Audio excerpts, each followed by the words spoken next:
이 시간에 주시는 하나님의 말씀은 히브리서 2장 17절 18절에 있는 말씀입니다. 다 같이 일어서서 함께 한 목소리로 읽도록 하겠습니다.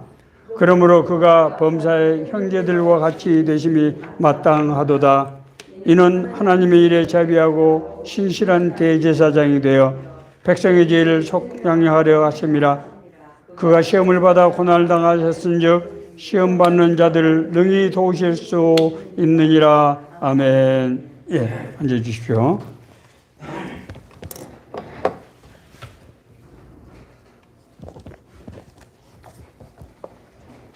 예, 우리 인생을 되돌아보면은 고난이 삶의 이유와 목적이 되는 경우가 허다히 있는 것을 우리가 보게 됩니다. 고난이 뭡니까? 고난은 우리 인생을 살아가는 과정에서 맞닥뜨리게 되는 여러 가지 시험과 유혹, 시련, 고통 아니겠습니까? 그런데 놀라운 것은 이런 고난이 그 고난당한 사람이 살아야 될 이유와 목적이 되더라고 하는 것입니다. 너무 이상하잖아요. 논리적으로 잘 설명이 되지 않죠? 이런 사례들은 우리가 얼마든지 들 수 있습니다. 여러분 기억하시겠지만은 우리 초등학교 때인가요? 헬렌 켈러 여사에 대해서 우리 많이 들었잖아요. 헬렌 켈러 여사는 어떤 사람입니까? 어려서 굉장히 부유한 가정에서 정말 정상적인 사람으로 태어났는데 어릴 적에 어떤 병을 앓고 나서 갑자기 시각과 청각과 이제 언어장애 삼중고를 겪는 인간으로서 도저히 상상할 수 없는 그런 고난을 당하게 되고 말았죠. 이 꽃다운 정말 나이에 그렇게 된 이 헬렌 켈러는 정말 설리반이라고 하는 좋은 선생님을 만나서 우리가 인간이 상상할 수 없는 그런 고난 과정을 통해서 교육자, 인권운동가, 또 사람들이 더불어 사는 세상을 추구했던 그런 위대한 그런 인간 승리의 상징이 되었던 그런 인물이 되었습니다. 모두 헬렌 켈러 뿐이겠습니까? 우리 주변에서도 그런 사례를 많이 보게 됩니다. 여러분 기억하시겠지만 7, 80년대 노동인권을 위해서 자신을 불살랐던 전태일 여사, 여러분 다 기억하시죠? 그분의 어머니가 이소선 여사님인데 이 여사님은 아들이 당한 고난을 자기 삶에 온전히 받아들여서 민주화와 노동자 인권을 위해서 헌신하시다가 얼마 전에 소천하셨습니다. 정말 위대한 삶이라고 생각이 됩니다. 어디 그뿐입니까? 꽃다운 정말 청춘 여대생이던 이지선 씨는 어느 시절 자기 오빠하고 같이 조그마한 소형차를 타고 운전하고 가다가 고속도로에서 어떤 음주 운전자가 밝혀지지 않았습니다. 음주 운전자가 일으킨 교통사고로 전신에 아주 치명적인 그런 화상을 입고 제가 들은 게 정확한지 모르겠습니다. 23번인가 수술을 하고 그 말할 수 없는 그 고통, 그 역경을 겪고 일어서서 가난한 사람들, 고통받는 사람들을 위해서 사회복지를 전공해서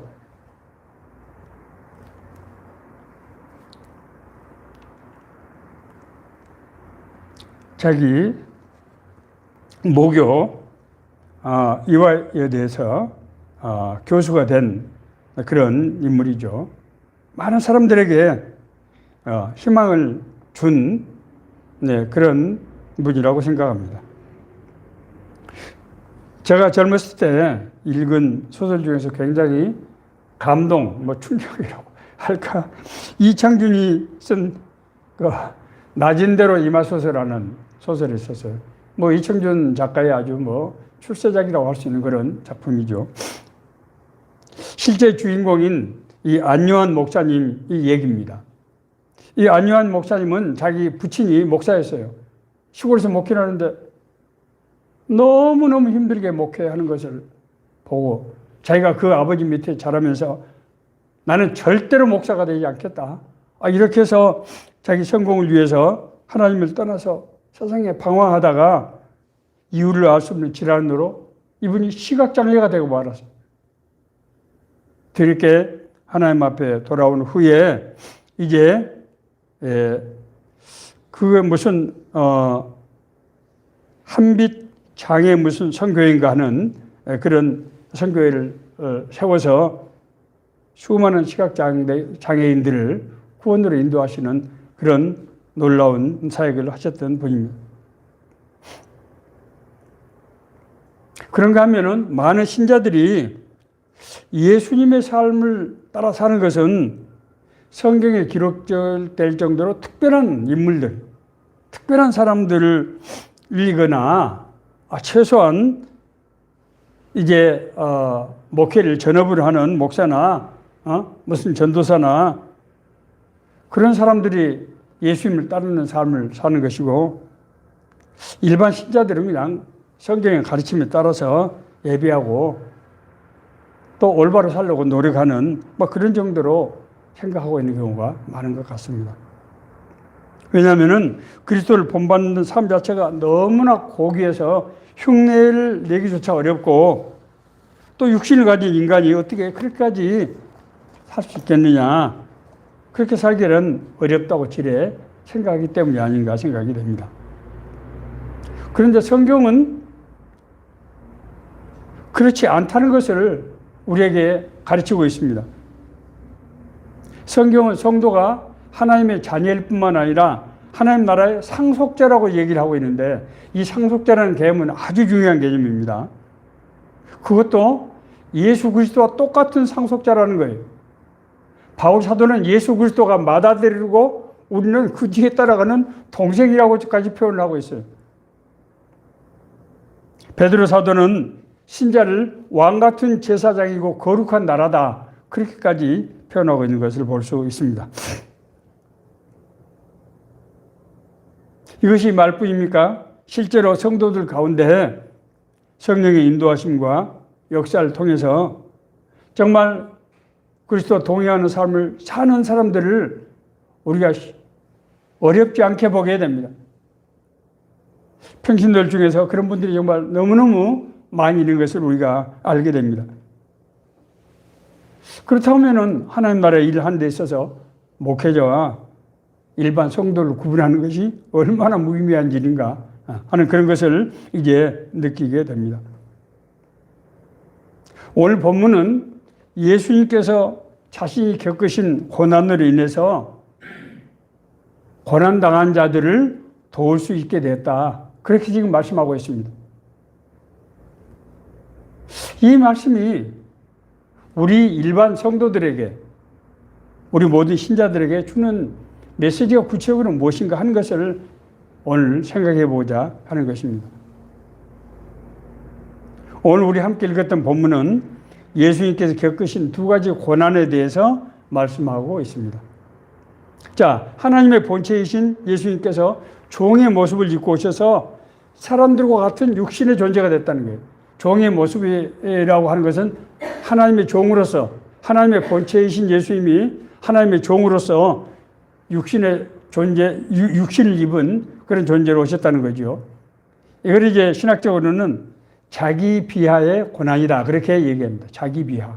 스스로를 하나님의 종으로 낮춰서 인간의 육신으로 오셨다는 거예요.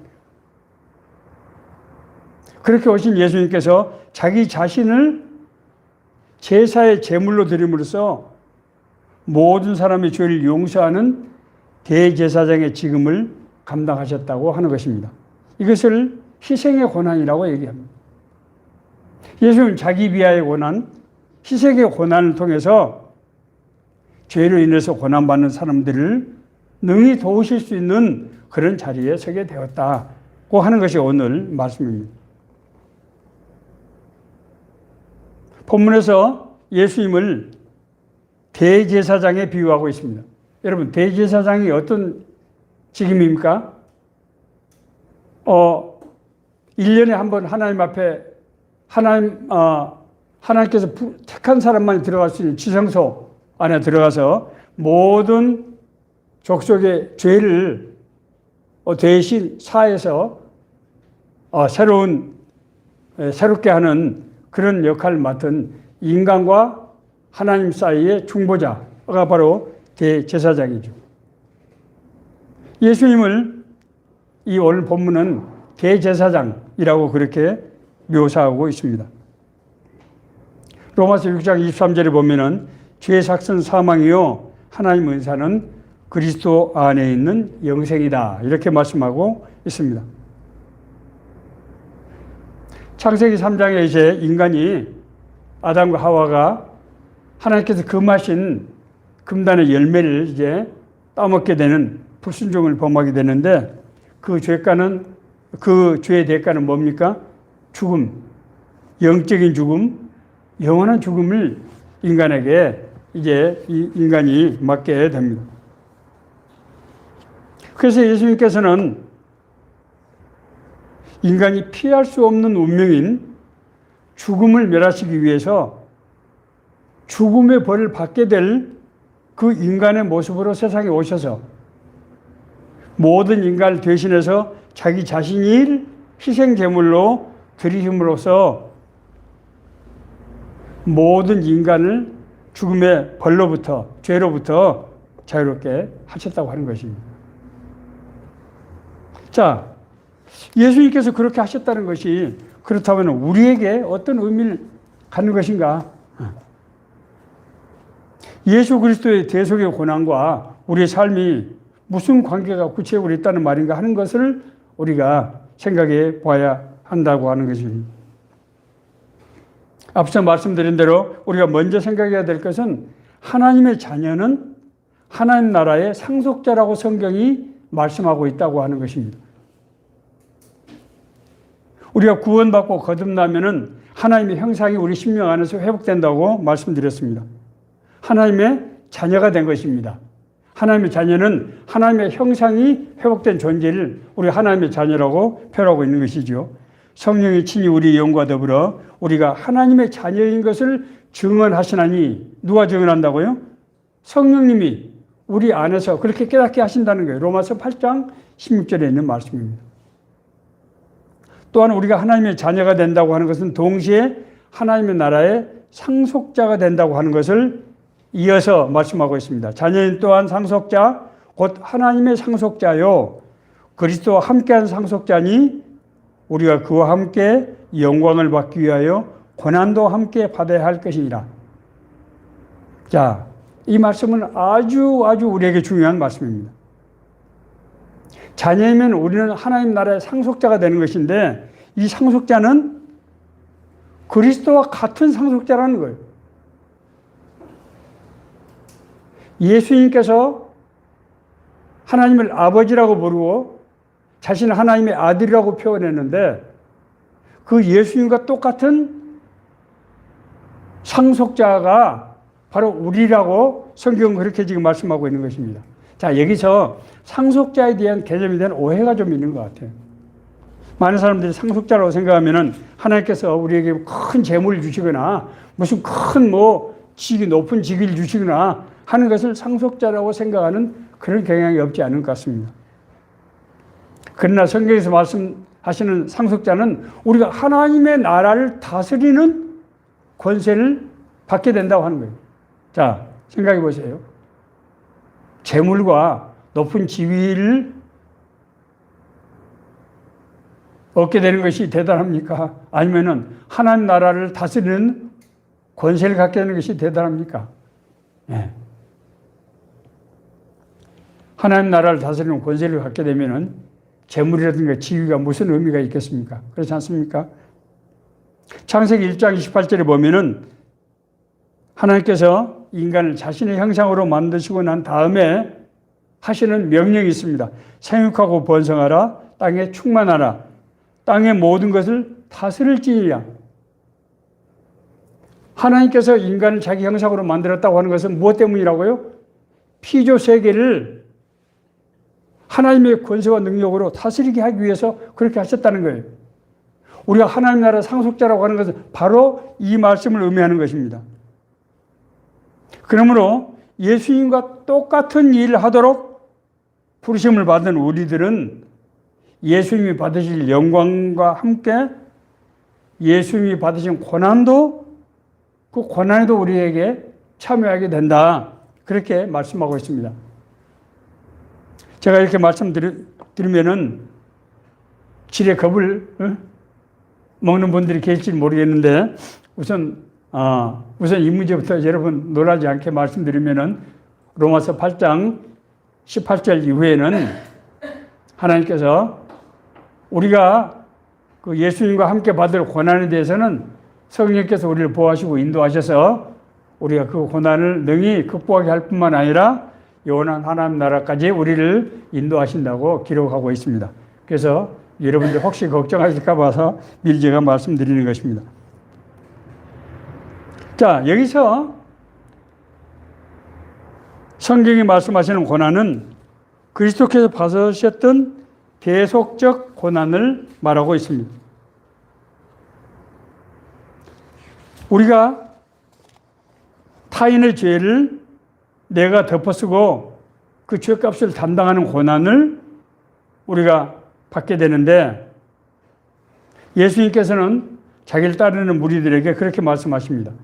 또 무리에게 이르시되 아무든지 날 따르거든 자기를 부인하고 날마다 제 십자가를 지고 나를 따를 것이니라.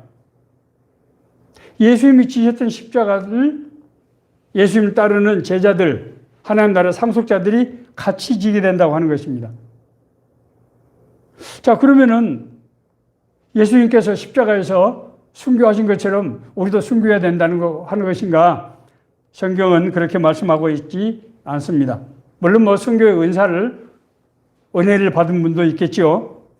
마태복음 5장 13절에서 16절에는 있는 너희는 세상의 소금이다.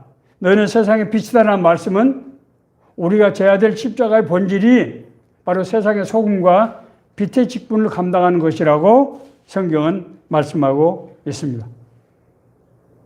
여러분, 소금은 어떤 기능을 합니까?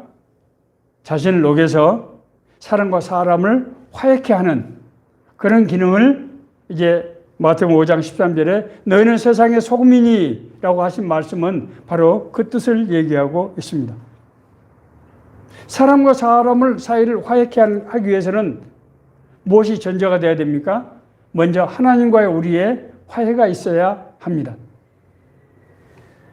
하나님과의 화해가 끊어진 상황, 우리 창세기 3장에 보면은 아담과 하와가 선악과를 먹고 나서 누가 내가 먹지 말라고 하는 이 선악과를 그 열매를 먹으라고 하더냐 라고 아담이 질문을 받았을 때 아담이 뭐라고 대답을 합니까? 하나님께서 나에게 주어서 내 짝이 되게 하신 저 여자가 나보고 먹으라고 해서 내가 어쩔 수 없이 먹었습니다 라고 변명하지 않습니까? 이것은 하나님과의 불화가 인간 사이의 불화로 이어지는 것을 설명하고 있는 그런 장면입니다. 세상에 소금과 빛이 소금이 된다고 하는 것은 우리 자신을 녹여서 사람과 사람 사이로 화해케 하는 기능인데 그것은 먼저 하나님과의 화해를 통해서 이루어진다고 하는 것입니다. 빛은 무엇입니까? 진리의 빛, 생명의 빛, 은혜의 빛입니다. 이것은 예수 그리스도를 통해서 우리에게 전해진 복음을 상징하고 있습니다. 성도가 세상의 소금과 빛의 직분을 행한다고 하는 것은 우리가 만나는 사람들, 우리가 대상자를 위해서 자기 자신을 녹이고 태워서 그들의 삶 가운데 궁극적으로 하나님을 인격적으로 만나서 하나님의 자녀, 하나님의 상속자를 회복시키기 위한 그런 역할을 우리가 하게 된다고 하는 것을 말씀하는 것입니다. 이런 직분을 수행하기 위해서 예수님께서는 예수님을 따르는 제자들에게 성령의 권세와 능력이 임하게 될 것이라고 말씀하셨습니다. 그 약속대로 사도행전의 사도행전의 제자들에게 성령이 임하는 역사가 나타났으며, 이러한 역사는 지난 2000년 동안 수없이 많은 하나님을 믿는 성도들, 예수 그리스도의 뒤를 따르는 이제 성도들의 삶 가운데서 성령의 권세와 능력이 역사하심으로써 이 말씀이 우리에게 주시는, 예수님을 따라 살기를 원하는 우리에게 주시는 은혜의 말씀이라고 하는 것이 입증이 되었다고 하는 것입니다. 자, 그러면은 이제 성경에 나타난 고난이 바로 사역이 된 사례를 우리가 한번 찾아보겠습니다. 성경에는 부르심을 받은 자에게 있어서 고난이 사역이 되는 사례들이 아주 여러 그런 사례들이 기록이 되어 있습니다. 그 중에서 이제 창세기 37장에서부터 48장까지 장장 12장에 걸쳐서 기록된 요셉의 얘기를 보면은 그가 받은 고난이 어떻게 하나님의 계획 가운데서, 하나님의 뜻 가운데서 이 쓰임받는 그런 사역이 되는가 하는 것을 잘 나타내주고 있습니다. 우리 잘 아시는 대로 요셉은 두 번의 꿈을 꾸어서 그 꿈 때문에 이복 형들의 미움을 받아 시기를 받아서 이제 애굽의 노예로 팔려가게 되는 신세가 되고 말았습니다. 요셉은 보디발 장군의 집에서 10년 동안 노예로서 생활을 했고 3년 동안은 왕의 감옥 모함을 받아서, 보디발 장군 아래에 모함을 받아서 3년 동안 성추행범으로 몰려서 왕에 대한 범죄, 국사범으로 가두는 감옥에서 3년 동안 생활을 하게 됩니다. 그런데 놀라운 것은 이 13년 동안 요셉은 그 말할 수 없는 노예라고 하는 그 고난 생활을, 그런 고난을 겪었지만은 자신이 도저히 생각할 수도 없었던 그런 하인이 3,000명이 되고 1년에 수천억이 되는 예산을 이제 사용하는 그런 경영을 공부하게 되고, 그리고 왕의 감옥에서 애굽에 대한 정치적인 상황을 공부하게 되고, 거기 붙잡혀온 정치인들과 서로 인맥을 형성하게 되고, 그래서 나중에 이제 요셉이 애굽의 총리로 임명이 되었을 때 애굽을 7년의 대기근 속에서 애굽을 온전하게 건져냈을 뿐만 아니라 자기의 동족을 애굽으로 이주시켜서 430년 동안 큰 민족을 이룰 수 있게 했다고 하는 것입니다. 자, 그런데 놀라운 것은 시편 105편은 바로 이 사건이 무엇 때문이었는가 하는 것을 고백하는 찬양으로 이루어져 있는데, 그것은 하나님께서 아브라함에게 약속하신 가나안 땅을 이제 들어가기 위해서는 큰 민족을 이루어야 하는데, 아브라함의 자손의 숫자가 너무 적어서 이 나라 저 땅에서 나그네 세월로 유리방황하던 것을 요셉을 통해서 애굽으로에서 인도에서 이스라엘 족속이 430년 동안 거기서 큰 민족을 이루게 되어서 나중에 하나님의 언약이 가나안 땅에 들어가서 정착할 수 있게 하는 일을 바로 이 요셉을 통해서 이뤘다고 하는 것을 고백하는 그런 찬양시가 바로 시편 105편에 있는 시라는 얘기입니다. 놀라운 하나님의 비밀, 놀라운 인생의 신비가 아닐 수가 없습니다. 요셉은 자기가 형들의 시기로 팔려간다고 생각했고, 형들도 그렇게 우리가 그런 죄를 지었다고 생각이 되는데, 그것은 하나님의 모든 상황을 통제하시고 인도하시는 그런 여건 가운데서 하나님의 뜻과 계획을 이루는 하나님의 계획이 바로 그 고난을 들어서서 하나님의 뜻과 계획을 이루는 이런 우리가 이해할 수 없는, 상상할 수 없는 그런 신비의 역사가 일어났다고 하는 것입니다. 자, 그러면은 고난은, 이런 고난, 하나님의 뜻 가운데서 우리가 정말 이 부르심을 받은 그 고난은 우리에게 어떤 역사로 우리를 인도하시는가? 첫 번째, 하나님의 부르심을 받은 자의 삶은 하나님께서 인도하신다고 하는 것을 우리가 기억을 해야 합니다. 하나님의 부르심을 받은 사람, 하나님의 택해서 구원받은 사람은 어떻게 한다고요? 하나님께서 우리 삶을 주관하시고 진짜로 인도하신다는 거예요. 물론 하나님께서 우리를 인도하실 때 우리가 처한 환경 가운데서 우리를 부르시고 인도하시기 때문에 그것이 특별히 하나님의 뜻인지 아닌지 분별하기가 쉽지 않을 수가 있습니다. 그렇잖아요.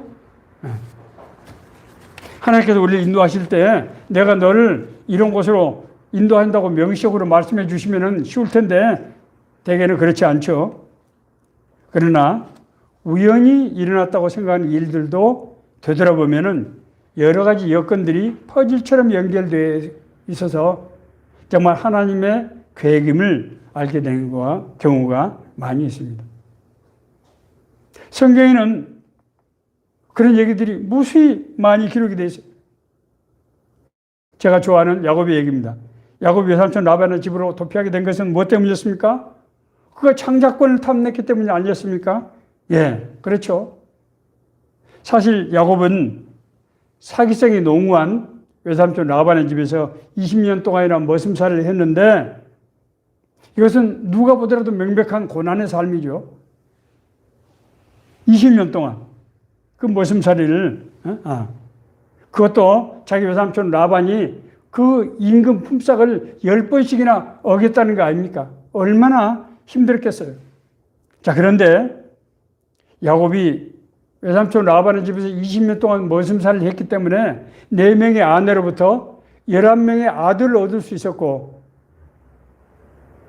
그 외삼촌 라반이 품삯을 그렇게 고의로 제대로 주지 않았기 때문에 그가 많은 가축과 재산을 불릴 수 있게 됐다고 하는 것입니다. 그래서 야곱이 정말 꿈꾸던 장자권을 실제적으로 행사할 수 있는 그런 여건을 갖추게 되었어요. 그렇다고 보면은 야곱이 꿈꿨던 장자권은 하나님의 계획과 서로 연관이 되어 있다고 하는 것을 우리가 알 수 있습니다. 내가 지금까지 살아왔던 어떤 삶의 궤적들을 우리가 이런 관점에서 우리가 생각해 보면은 뭔가 퍼즐이 맞춰지는 것을 여러분들 느끼게 되실 거라고 저는 그렇게 생각합니다. 제가 한두 차례 말씀드린 적이 있습니다. 공직을 은퇴하고 나서 이제 조용한 시간을 가지면서 제가 돌아온 삶에 대해서 자서전적인 글을 쓸 기회가 있었는데 글을 쓰면서 제가 깜짝 놀란 것이 있어요. 이전에 우연이라고 생각했던 일들, 운이 좋다고 생각했던 일들, 그런 일들이 정말 마치 퍼즐처럼 이렇게 완벽하게 맞춰지는 것을 제가 알게 되었다고 하는 것입니다. 하나님께서 나의 갈 길 다 가도록 예수 인도하시더니라고 우리가 찬양을 부를 때 그 의미가 무엇인지를 알지 못했는데 정말로 하나님께서 우리의 삶을 부르심을 택한 자녀들, 우리 구원으로 택한 부르신 자녀들의 삶을 주관하시고 인도하신다는 것이 바로 이런 것이구나 하는 것을 깨닫게 됐다고 하는 것입니다. 물론 이때 하나님의 뜻을 분별하기 위해서는 자기가 살고 있는 자기에게 다가온 여러 가지 기회라든지 어떤 일이라든지 사건들을 자기 관점이 아니라 하나님의 관점에서 생각해보고 그 길을 선택해야 합니다. 우리의 생각과 하나님의 생각은 다릅니다. 우리가 생각할 때 이것이 고난이라고 생각하지만 그래서 우리가 피하고 싶어 하지만은 그것이 하나님의 뜻과 계획인 경우가 다반사라고 하는 거예요. 왜 그렇습니까? 이건 제가 뒤에서 말씀드릴 하나님께서 우리를 고난을 통해서 인도하시는 그 방식 때문에 그렇습니다. 자, 부르심을 받은 자에게 고난이 사역이 되는 이유에 대해서 성경은 3가지로 말씀하고 있습니다. 자, 첫 번째, 고난은 하나님을 만나는 과정이 된다고 하는 거예요. 여러분, 이스라엘 백성은 하나님께서 아브라함을 통해서 선택하신 그런 민족이죠. 그렇지 않습니까? 하나님께서 아브라함을 선택한 것은 무엇을 위해서 선택했습니까? 하나님을 믿는 족속, 눈에 보이지 않는 고대 시대에 어떻게 눈에 보이지 않는 하나님을 믿습니까? 믿을 수가 없잖아요.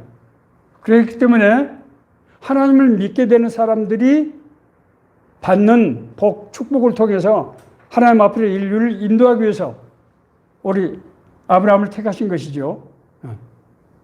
그래서 하나님께서 적과 꿀이 흐르는 가나안 땅은 바로 하나님의 나라를 상징하는 그런 표현인 것입니다. 그러나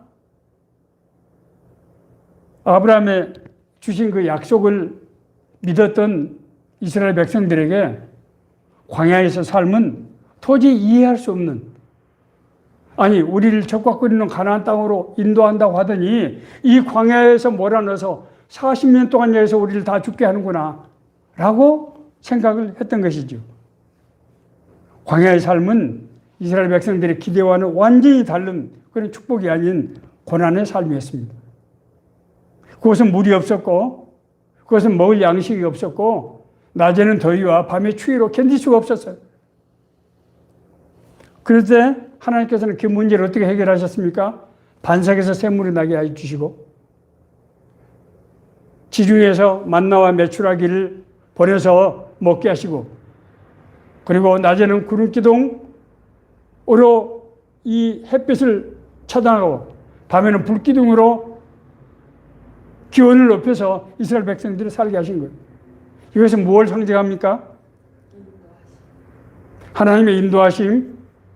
이스라엘 백성들이 430년 동안이나 노예로 살면서 하나님을 완전히 잊어버리고 예배하는 걸 완전히 잊어버리고 인간적인 생각과 방법, 살기 위해서 본능적으로 살아왔던 그런 사람들이, 그런 족속이 하나님께서 우리와 함께 하시고 하나님께서 우리 갈 길을 인도하실 뿐만 아니라 먹이시고 입히시고 우리를 살리신다고 하는 것을 뼈저리게 절대로 잊지 않게 하기 위한 그런 수단이었다고 하는 것입니다. 인간의 역사가 끝나는 시점에서 인간은 하나님을 만나게 됩니다. 우리가 정말로, 물론 우리가 정말 평안한 상태에서 하나님을 만나는 경우도 있어요. 그러나 제 경험에 의하면은 하나님의 음성을 듣고 하나님의 인도하심을 받는 것은 되게 고난 가운데서. 제가 1986년 7월 달에 정말 제가 말할 수 없는 큰 과제를 받아놓고 어떻게 감당할 수 없을 때 교회에서 주최하는 기도회에서 가서 하나님께 부르짖어서 하나님 살려주세요. 나보고 이걸 지금 어떻게 하란 말입니까? 하나님께서 그 뒤로 제 삶을 주관하시고 인도하시는데 정말 하나님이 아니면 할 수 없는 그런 여러 가지 일들이 너무나 많이 나타났다고 하는 것입니다. 인간의 역사가 끝난 지점에서 하나님의 역사가 시작된다고요. 인간의 방법을 내려놓을 때 하나님의 역사가 시작된다고 하는 것입니다. 두 번째로, 고난은 하나님의 은혜에 합당한 존재로 우리를 변화시켜요. 여러분, 절대로 이걸 잊으시면 안 돼요. 우리 하나님을 만나고 싶다고 해서 만날 수 있는 게 아니에요. 하나님의 은혜를 주셔야 되는데 하나님의 은혜를 받기 위해서는 뭐가 돼 있어야 된다고요? 이스라엘 백성들이 430년 동안 애굽에서 살았던 그 인간적인, 세상적인 그런 삶의 가치관, 그런 삶의 태도가 완전히 바뀌어야 되는 거예요. 다만 이뿐 아니라 우리가 환난 중에도 즐거워하나니, 환난은 인내는 연단은 소망을 이루는 줄 알미로다. 환난을 통해서 우리는 인내를 할 수밖에 없게 되고, 인내 과정을 통해서 연단이라고 하는 것은 우리를 정화시킨다는 뜻이에요. 우리에게도 불순물이 빠는 겁니다. 그 불순물이 뭡니까? 인간의 욕망에서 나오는 불순물이죠. 그래야만 우리가 하나님의 음성을 듣게 되고 하나님의 마음을 깨닫게 되고 하나님의 뜻을 우리가 분별할 수 있게 된다는 거예요. 이 소망은 성령께서 우리를 인도하시는 소망이에요. 이 과정은 하나님이 우리에게 주시는 그 고난의 과정을 통해서 우리에게 임한다는 것이고, 이스라엘 출애굽의 40년 광야 역사는 바로 이것을 상징적으로 표현하고 있다는 거예요. 야곱의 20년도 이것을 상징하고 있다는 것이에요. 요셉의 13년의 세월이 바로 이것을 지금 가르치고 있다고 하는 거죠. 성경은 반복적으로 이것을 얘기하고 있습니다. 세 번째로, 고난을 겪은 사람은 고난받은 사람과 공감을 할 수 있게 됩니다. 공감을.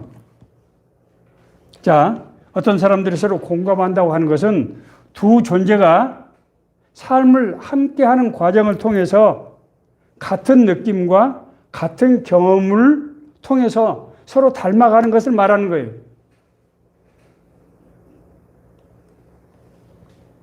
공감이라고 하는 건 뭐라고요? 같은 삶을 살아가면서 느낌과 경험을 서로 공유해서 서로 닮아가는 과정을 바로 공감이라고 한다고 하는 것입니다. 그렇기 때문에 이렇게 삶을 같이 하는 그런 과정이 없이는 진정한 의미에서 서로를 이해하고 수용할 수가 없게 되는 것입니다. 바울사도는 로마서 6장에서 우리가 예수 그리스도 은혜로 구원받는 과정을 그리스도와 연합이라는 개념으로 설명하고 있습니다. 제가 우리 성경 공부할 때 제가 이 부분이 워낙 중요하기 때문에 제가 2주 동안에 걸쳐서 반복적으로 제가 말씀을 드린 적이 있습니다. 그리스도의 구원이 예수님의 일방적인 역사가 아닌 우리와 예수 그리스도의 연합을 통해서 하나가 되는 과정이 바로 구원이라고 하는 것입니다. 자, 그것은 우리가 그리스도의 죽음과 연합해서 어떻게 됩니까? 우리 죄가 죽게 되는 것이고, 그렇죠? 그리스도의 부활과 연합해서 우리가 영생으로 부활하게 되는 것입니다. 연합. 그리스도의 죽음과 그리스도의 부활에 우리가 연합을 하면서 같이 동참을 하면서 우리가 예수님과 같은 생명을 우리가 소유하게 된다고 하는 것입니다. 고난을 경험한 사람들은 그 고난을 통과하는 과정에서 겪은 정신적인 육체적인 고통을 잘 알기 때문에 비싼 고통에 대해서 지식을 갖게 될 뿐만 아니라 그것을 자기의 경험과 문제로 인식하는 감정의 이입 상태에 들어가게 됩니다. 제 학교 동창이었던 하모 교수가 있었습니다. 저하고 아주 굉장히 친했던 분이고 제가 아주 좋아했던 그런 친구예요. 이 사람이 서울의 유수대학에 교수로 있었는데 제가 현직에 있을 때 저하고 일도 같이 많이 했어요. 제가 그 친구를 워낙 좋아하니까. 그런데 갑자기 이 친구한테 연락이 왔는데 대퇴부 쪽에 암이 발견됐다고 하는 거예요. 그래서 그런가 보다. 뭐 수술하면 낫겠지. 이렇게 생각을 했는데 그 암이 전신에 퍼져 있어서 더 이상 손을 쓸 수가 없다고 하는 것이었습니다. 저는 너무나 놀라서 제가 근무 중이었지만은 제가 방가를 내가지고 제가 강남에 있는 그 친구 집에 찾아갔습니다. 갔더니 이 형제가 너무나 담담한 얼굴로 저를 맞이하는 거예요. 내가 야 힘들지 않냐? 하교수 힘들지 않냐?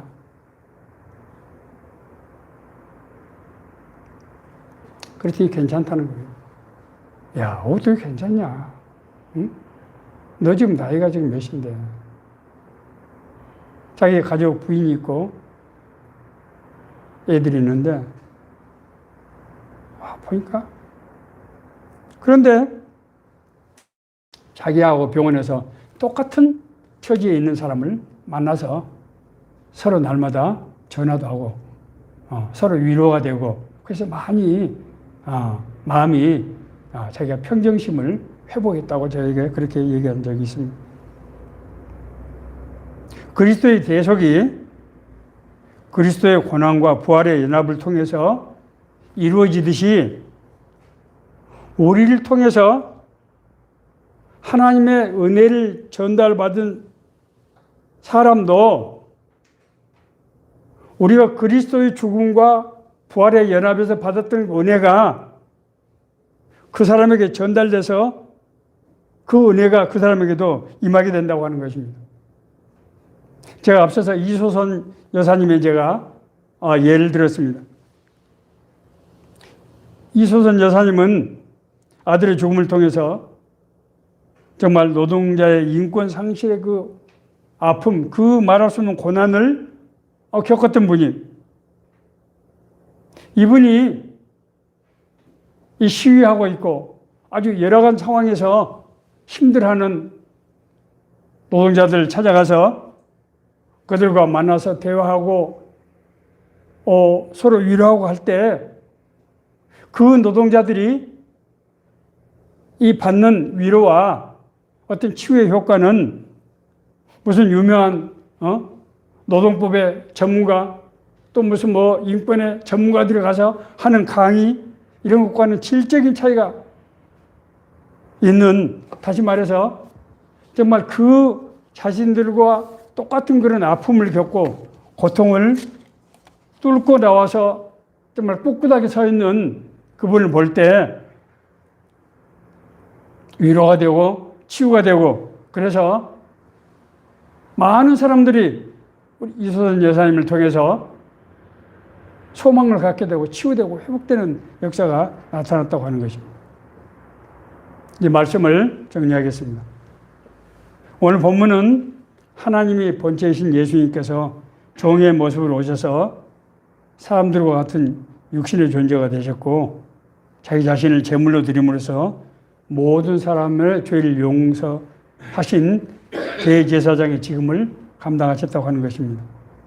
그렇기 때문에 죄로 인해서 고난받는 사람들을 능히 도울 수 있게 됐다고 하는 것입니다.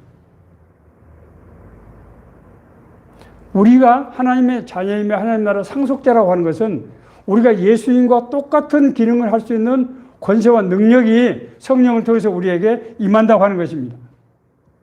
우리가 겪었던 고난을 통해서 우리가 인식했든 하지 못했든 오늘 하나님을 우리가 인격적으로 만나게 되고 구원받고 거듭나게 되고 그 하나님의 인도하심에 따라서 오늘날 우리가 지금 살고 있다고 하는 거예요. 우리 삶을 통해서 예수님께서 당하신 그 고난 그리고 대속의 역사, 그 권능이 임해서 우리가 만나는 사람들에게 그것이 전달되고 그들을 통해서 그런 역사가 구현된다고 하는 것입니다. 이런 관점에서 오늘 본문은 우리에게 질문을 던지고 있다고 저는 생각합니다. 내가 지금 각자 하고 있는 일의 의미에 대해서 나는 어떻게 생각하고 있는 거지?